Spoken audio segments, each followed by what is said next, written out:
Welcome back to the program. We are joined today by Wang Wen, a professor and dean at Renmin University in China, and who is also the deputy dean of the Silk Road School. So we've spoken before on this program, of course, and I'm very happy to have you back. Yeah, thank you. Thank you, Professor Stinson. I'm so happy to see you again.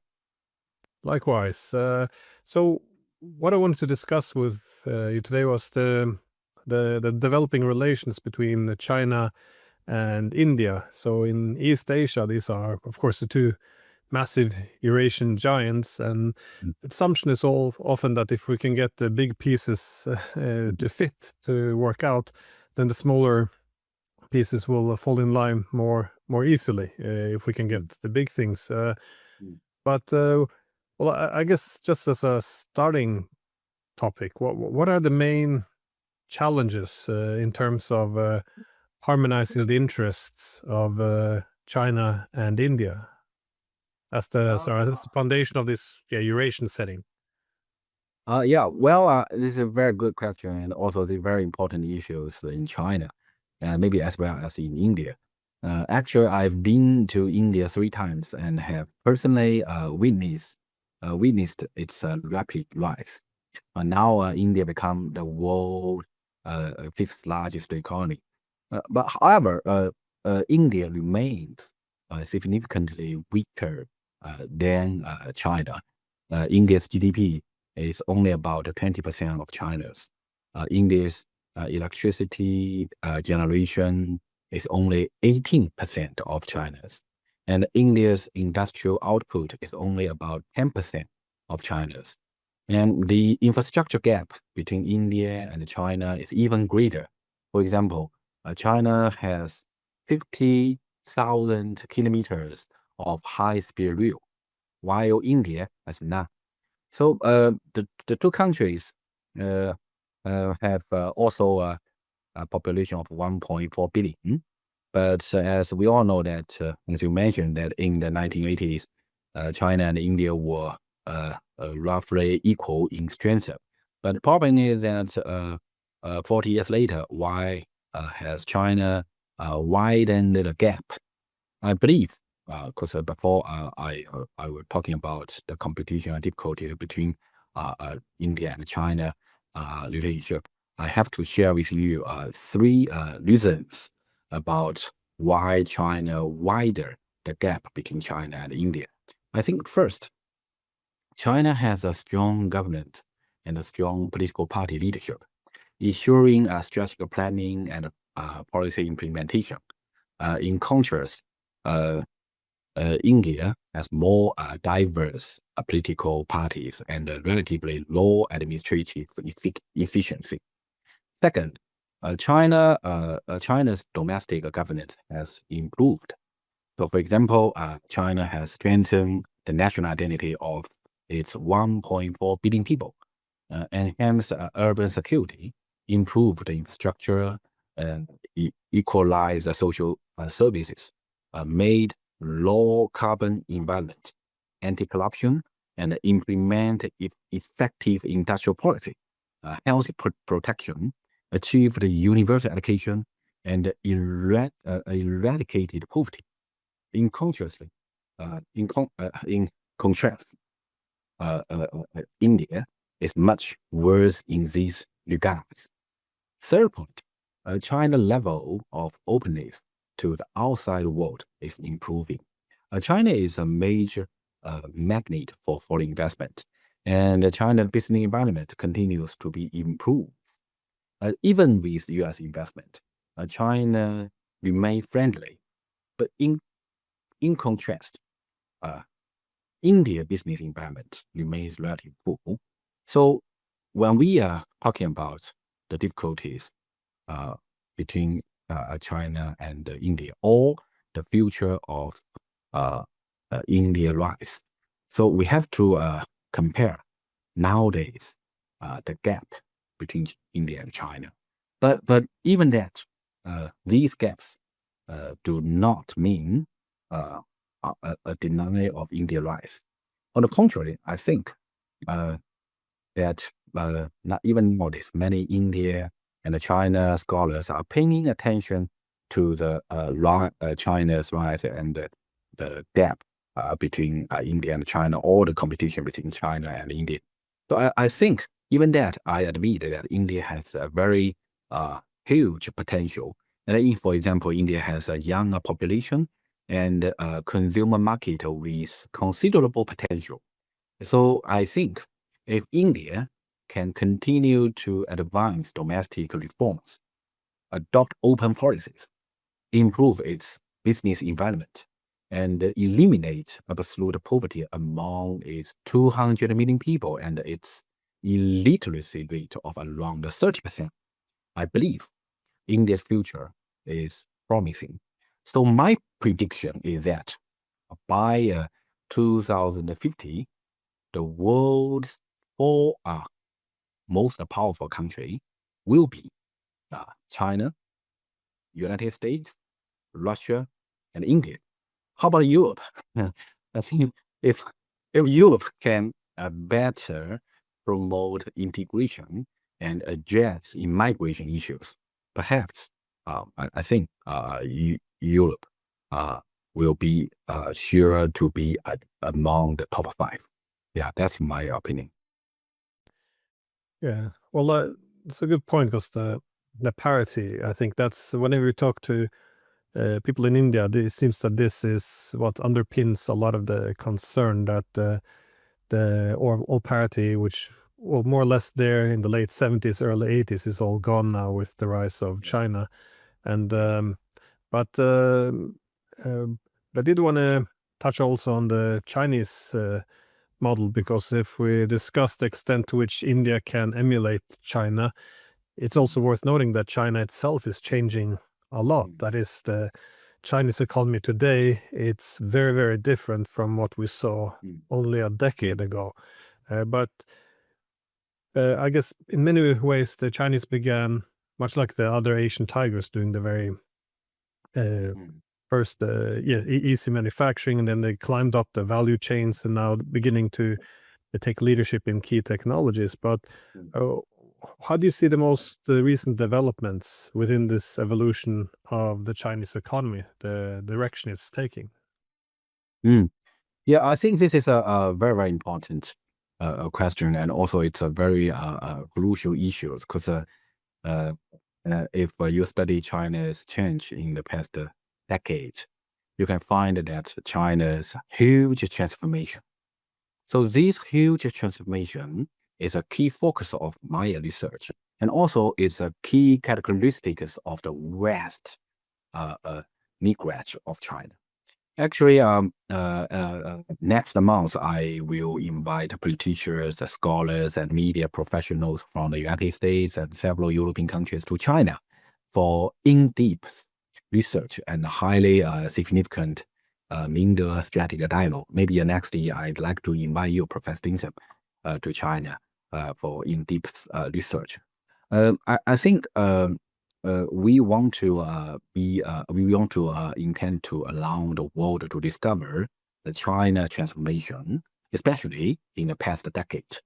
Let me show you about the very important six struggle over the past decade that have been overlooked by the West. First is the anti-pollution struggle. As you may know, over the past decade, China has eliminated absolute poverty for 100 million people, achieving the zero poverty goal of the United Nations SDG 2030, 10 years ahead of the schedule. Furthermore, through the digital economy and the AI technology in the past 1 decade, China is promoting equal access to social services and build a convenient and efficient society for shared prosperity. For example, these include virtual payment, no cash payments in China. You know, even for me, I have many months or many years when I pay, without cash in China. And also the convenient transportation, right? And also the lower crime cities. in China, the city are very, very safe. Anyone who has visited China, they will recognize that life in Chinese city is now more convenient than most of the city in West. So the second is anti-corruption struggle. Over the past decade, at least 5 million Chinese officials have been punished for corruption. Yes, 5 million. 5 million Chinese officials have been punished for corruption with warnings, demotions, imprisonment, and even the death penalty. Yes, death penalty. So currently, China is undoubtedly the country with the strictest oversight for the officials in the world. Because we all know that corruption is a chronic human scourge. China still faces enormous challenges in anti-corruption. But, put honestly, compared to the institutionalized corruption faced by the Western government, China now has made far greater efforts against the corruption. The third is anti-pollution struggle. 10 years ago, Chinese cities still suffer from severe smog, soil pollution, and water pollution. But now, the ecology has transferred dramatically. Ecological civilization and low carbon development now have become the China national policy. China has become the best major economy in implement the Paris Climate Agreement. The fourth, there's an anti-blockade struggle. For a decade, the U.S. has imposed a technological blockade and trade sanctions on China. In response, China has strengthened scientific and technological innovation and caught up with the fourth industrial revolution. So currently, China and the U.S. have become the world's most powerful country in AI, surpassing establishment development countries like Europe and Japan. Fifth, there's anti-crisis. Over the past decade, China has addressed the housing bubble, resolved local debt, cleaned up the capital market, and promoted high-quality development. So now, the Chinese economy is healthier than before. In contrast, more people now are discussing the possibility of the financial crisis in the United States. Sixth, final point, there is an anti-hegemony struggle. So over the past decade, China has consistently opposed the U.S. hegemony, proposed the Belt Law Initiative, actively participated in global governance, reformed the international system, and committed itself to build a community with a shared future for mankind that enjoying lasting peace, universal security, common prosperity, openness, inclusive, and a clean and beautiful world. This is our target. So, let me share you the six anti poverty, anti pollution, anti corruption, anti blockade, anti crisis, and anti hegemony. So these 6 anti struggle. So I think very obvious that is the past decade has very obvious demonstrated that China is not the Soviet Union of the 1940s or the Japan of the 1980s. China's rise is no longer a trade of U.S. hegemony. None does it aspire to overthrow the existing international order or start a new Cold War. Instead, it aspires to be a reformer, builder, and contributor of the international system. Of course, some people in the past a few years, they predict that China will be decline or China will be collapse. No, I don't think so. China will not collapse or decline, but will instead grow stronger, more civilized, and more sustainable. Even we still face a lot of difficulties, but I feel full confidence on China's future. Well, I wanted to circle a bit about back to the issue of the relations between China and India, though, because well, I always make the point that if you would have a hegemonic power like the United States who would want to counter China, there's always the opportunity of appealing to India's concerns about being about the growing disparity between China and India in terms of power.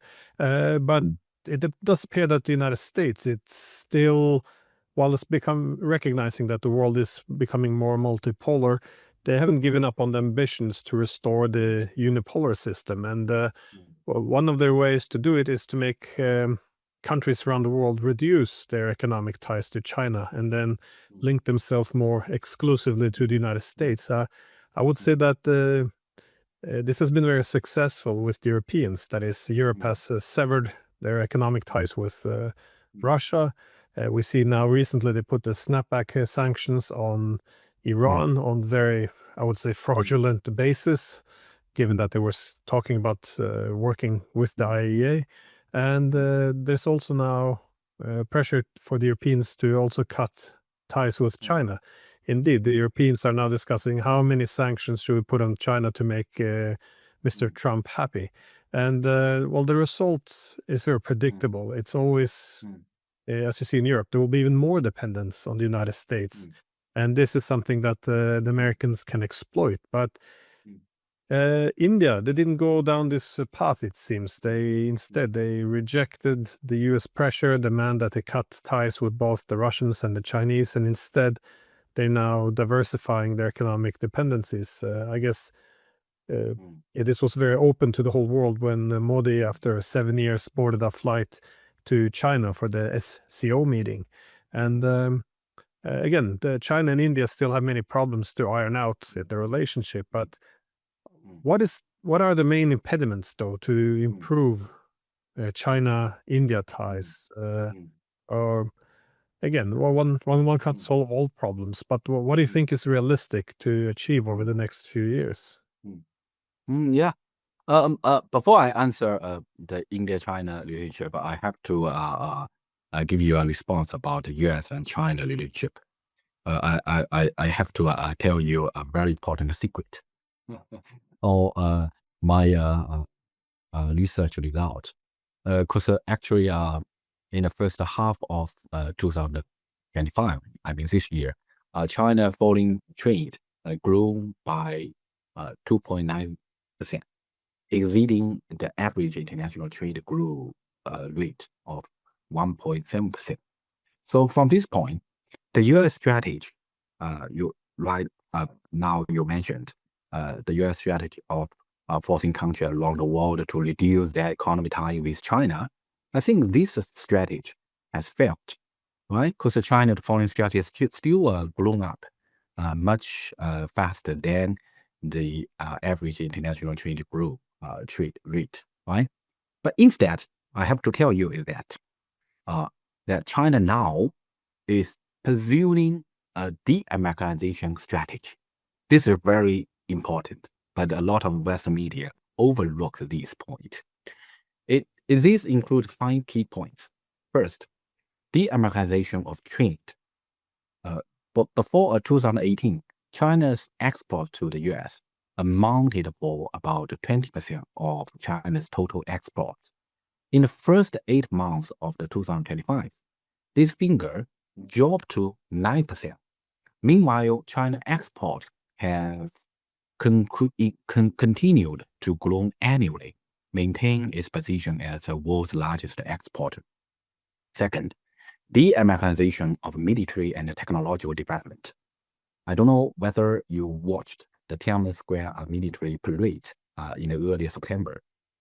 All Chinese military weapons in the parade are 100% domestically produced, and many are more advanced than those of the United States. Third, de-Americanization of ideology.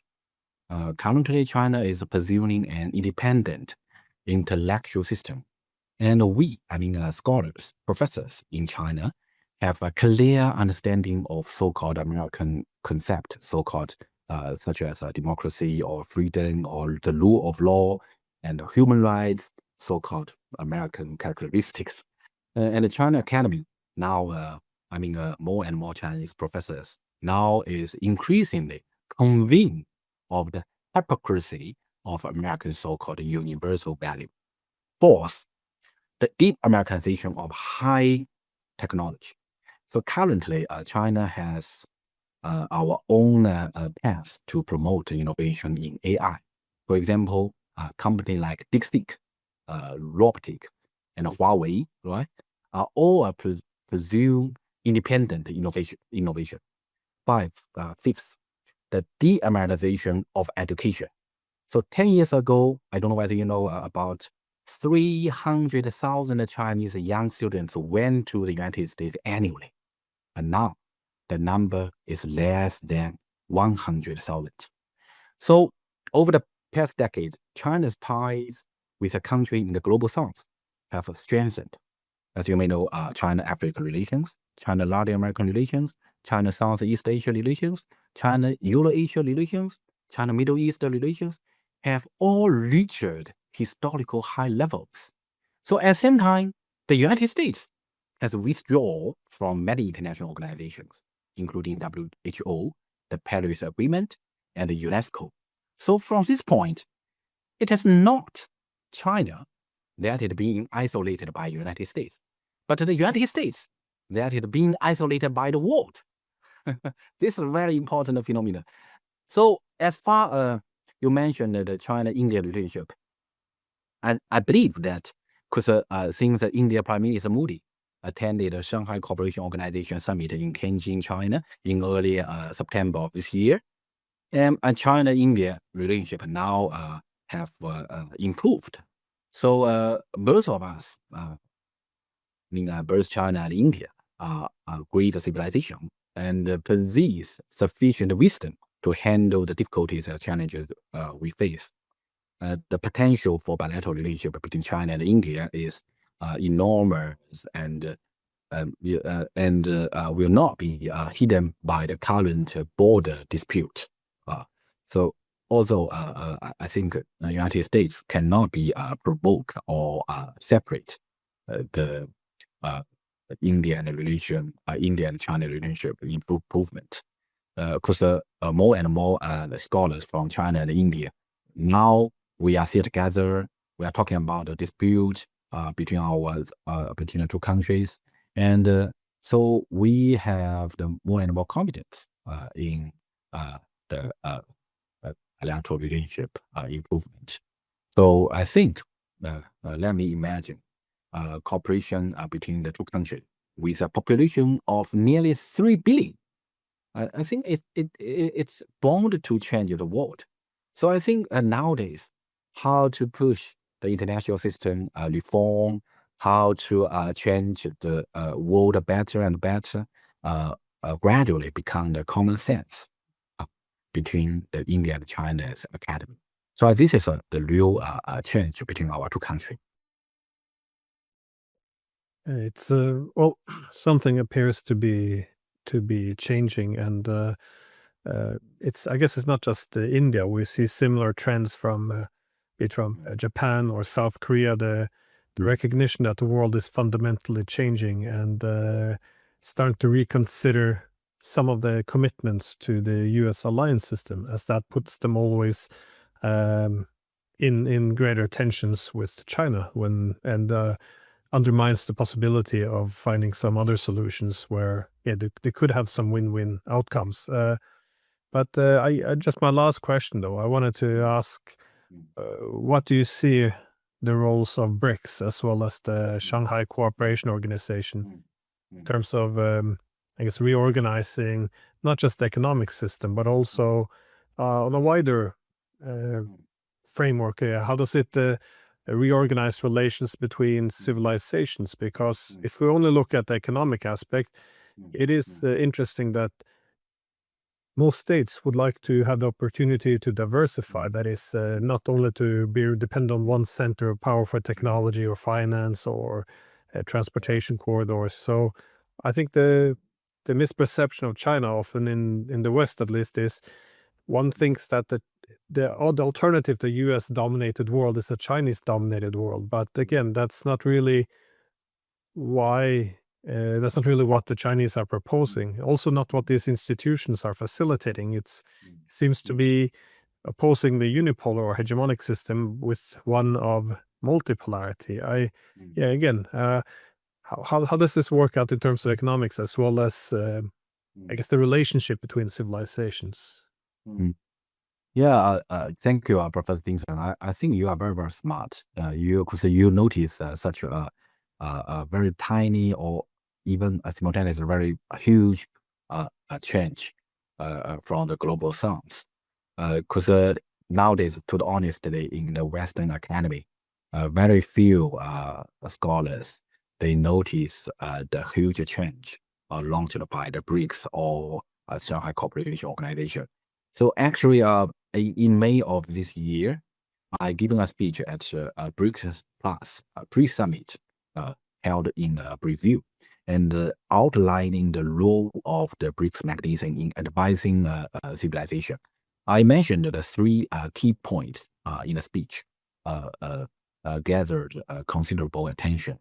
Because first is BRICS mechanism, break unipolar hegemony and promote fundamental adjustment in the global power structure. Second, innovating dialogue among civilization, striving to transcend the center and periphery prototype of interaction. Third, reshaping development ethic and fully demonstrating the diversity of paths to modernization.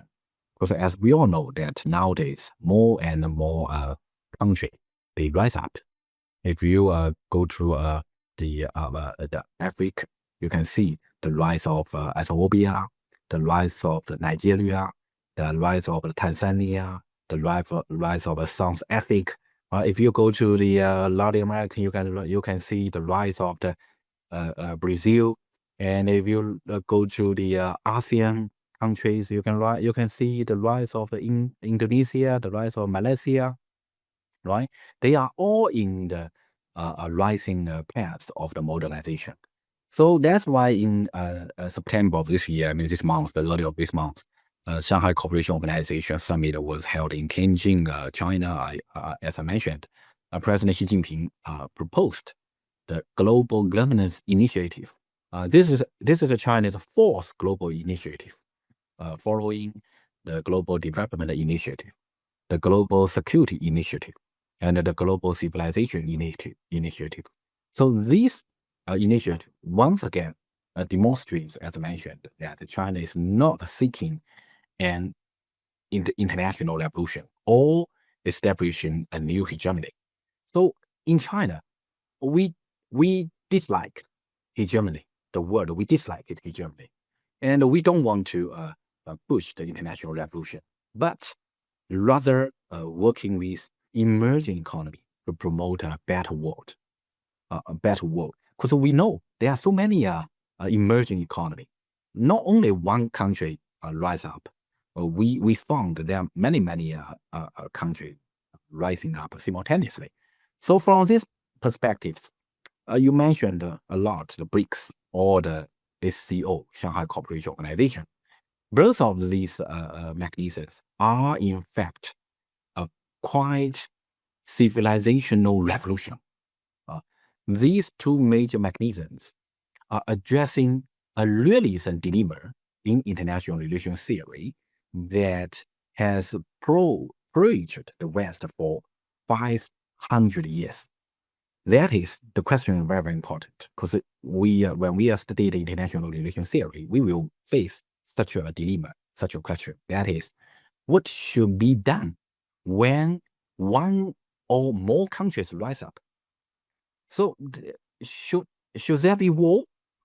Should there be hegemony? Should there be revolution? No. now the countries like China or Brazil are all thinking about improving cooperation, supporting multilateralism, promoting dialogue among civilization, building strategic trust, and promoting reform of the international system.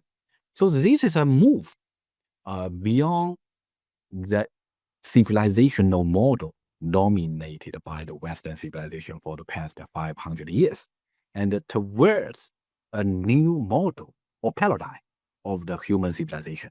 So this is what I focus on or I research.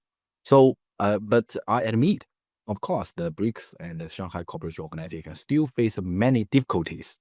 But we have to know, always we have the difficulties.